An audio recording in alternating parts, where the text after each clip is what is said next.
నమస్తే, welcome to KMR news. ముందుగా ఈరోజు ఎర్రవెల్లి ఫామ్ హౌస్లో కీలకమైనటువంటి సమావేశం జరుగుతూ ఉంది. ఈ సమావేశంలో కేసీఆర్ అధ్యక్షతన జరగబోతున్నటువంటి సమావేశంలో ప్రస్తుతం కేటీఆర్తో పాటుగా హరీష్ రావు పాల్గొన్నారు. ఈ ఇద్దరితో కూడా పలు కీలకమైనటువంటి అంశాలను కేసీఆర్ చర్చిస్తున్నట్టుగా తెలుస్తూ ఉంది. అయితే ప్రధానంగా తెలంగాణ రాష్ట్రంలో బీసీ రిజర్వేషన్లకు సంబంధించి స్థానిక సంస్థల ఎన్నికలకు సంబంధించిన దానిపైన రాష్ట్ర వ్యాప్తంగా ఒక చర్చ కొనసాగుతూ ఉంది. కాంగ్రెస్ ప్రభుత్వం బీసీలకు 42% రిజర్వేషన్లకు సంబంధించిన అంశాల్లో ప్రధానంగా అదే ఏజెండాతో ముందుకు పోతా ఉంది. అయితే నిన్న ప్రధానంగా కేబినెట్ సమావేశం జరిగిన నేపథ్యంలో ఈ కేబినెట్ సమావేశానికి సంబంధించిన అంశాలలో కేంద్ర ప్రభుత్వం బీసీ రిజర్వేషన్లకు సంబంధించినటువంటి ఆమోదాన్ని తెలుపకపోవడం పట్ల పెద్ద ఎత్తున కూడా ఇప్పుడు చర్చ కొనసాగుతా ఉంది.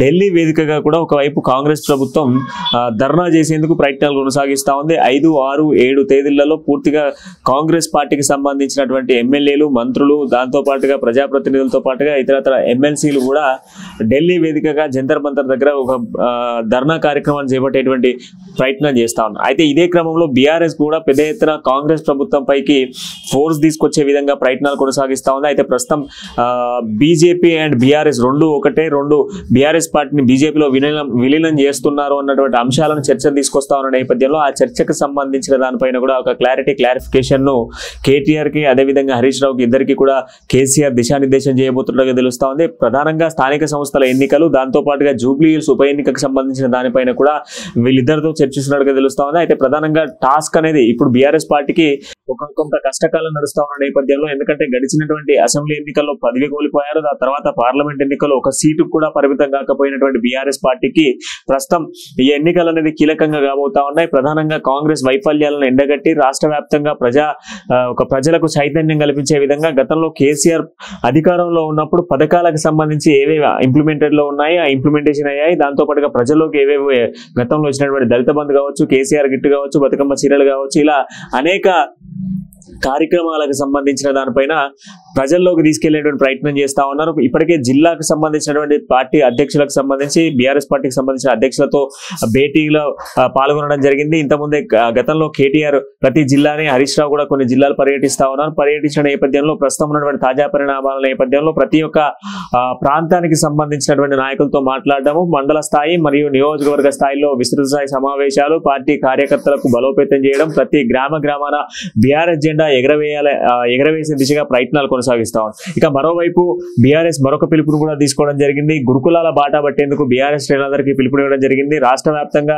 రాష్ట్రంలో ఉన్నటువంటి గురుకుల పాఠశాలలు, బీసీ వెల్ఫేర్లు, సోషల్ వెల్ఫేర్లు, దాంతో పాటుగా కేజీవీపీ విద్యాలయాల్లో ఫుడ్ పాయిజన్లకు సంబంధించిన అంశాలు, విద్యార్థుల ఆందోళనలు, ఈ మధ్యాహ్న భోజన పథకాల్లో జరుగుతున్నటువంటి అవకతవకల దానిపైన పూర్తిగా నిఘా పెట్టడంతో పాటుగా బీఆర్ఎస్ పార్టీకి సంబంధించిన శ్రేణులు రాష్ట్ర వ్యాప్తంగా ఉన్నటువంటి గురుకుల పాఠశాలలు సందర్శించే కార్యక్రమాన్ని తీసుకోవడం, స్థానిక సంస్థల ఎన్నికల్లో ప్రతి కార్యకర్తను గెలిపించే విధంగా దిశానిర్దేశాలు చేయడం, పార్టీని మరింత ముందుకు తీసుకెళ్లేటువంటి కార్యాచరణ తీసుకెళ్లడం, ఇటువంటి కార్యక్రమాలన్నిటిపైన కూడా ఈ రోజు ఎర్రవెల్లి ఫామ్ హౌస్ లో కేసీఆర్ దిశానిర్దేశం చేయబోతా ఉన్నారు. ప్రధానంగా కేటీఆర్ తో పాటుగా హరీష్ రావుతో భేటీ కాబోతా ఉన్నారు. దీంతో పాటుగా రైతులను చైతన్యపరిచే విధంగా రైతులతో కూడా సమావేశాలు పెట్టబోతా ఉన్నారు. రైతు ఉద్యమాన్ని తెలంగాణ రాష్ట్రంలో క్రియేట్ చేసేటువంటి అవకాశాలు కనబడతా ఉన్నాయి. ఎందుకంటే రాష్ట్ర వ్యాప్తంగా యూరియా కొరతకు సంబంధించినటువంటి యూరియా కొరత అనేది ఎంత పెద్ద ఏర్పడుతుందో, దాంతో పాటుగా ప్రాథమిక వ్యవసాయ కేంద్రాల వద్ద పెద్ద ఎత్తున కూడా రైతులు క్యూ లైన్లు కడతా ఉన్నారు. చెప్పులు క్యూ లైన్లో పెట్టి సేద తీరుతున్న సిచ్యువేషన్స్ కనబడతా ఉన్నాయి. ఒక రైతుకు కేవలం 2 బస్తాలు ఇవ్వడం పట్ల రైతులు ఆందోళన వ్యక్తం చేస్తా ఉన్నారు. వీటన్నిటిపైన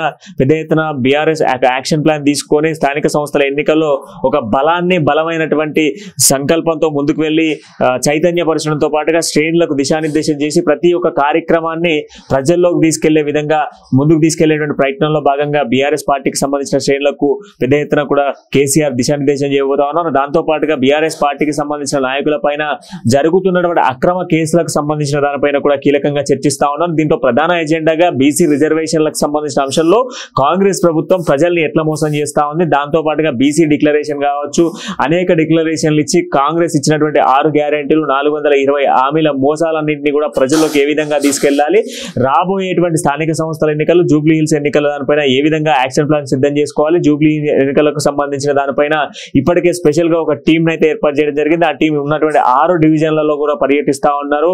గోపీనాథ్ కి సంబంధించినటువంటి ఉన్నటువంటి సంతాప సభలు ఏర్పాటు చేయడంతో పాటుగా కార్యాచరణ చేస్తా ఉన్నారు. బస్తీలో ఉన్నటువంటి సమస్యలను ఎక్కడికక్కడ రెక్టిఫై చేయడంతో పాటుగా అధికారులతో సంప్రదింపులు చేసి కార్యక్రమాలు తీసుకెళ్తున్న సిచ్యువేషన్స్ కనబడుతున్నాయి. ఏదేమైనప్పటికీ ఈ రోజు కేసీఆర్ ఎర్రబెల్లి ఫామ్ హౌస్ లో నిర్వహిస్తున్నటువంటి ఒక కీలకమైనటువంటి సమావేశం రాష్ట్ర వ్యాప్తంగా చర్చకు దారి తీయబోతా ఉంది. రేపటి నుంచి పార్టీకి సంబంధించినటువంటి అటు కేటీఆర్ కావచ్చు, ఇటు హరీష్ రావు కావచ్చు, రాష్ట్ర వ్యాప్తంగా అన్ని నియోజకవర్గాలు పర్యటించబోతా ఉన్నారు. పార్టీకి సంబంధించిన నాయకత్వాన్ని మరింత బలోపేతం చేసే దిశగా కూడా ముందుకు వెళ్తున్న సిచ్యువేషన్స్ కనబడతా ఉన్నాయి.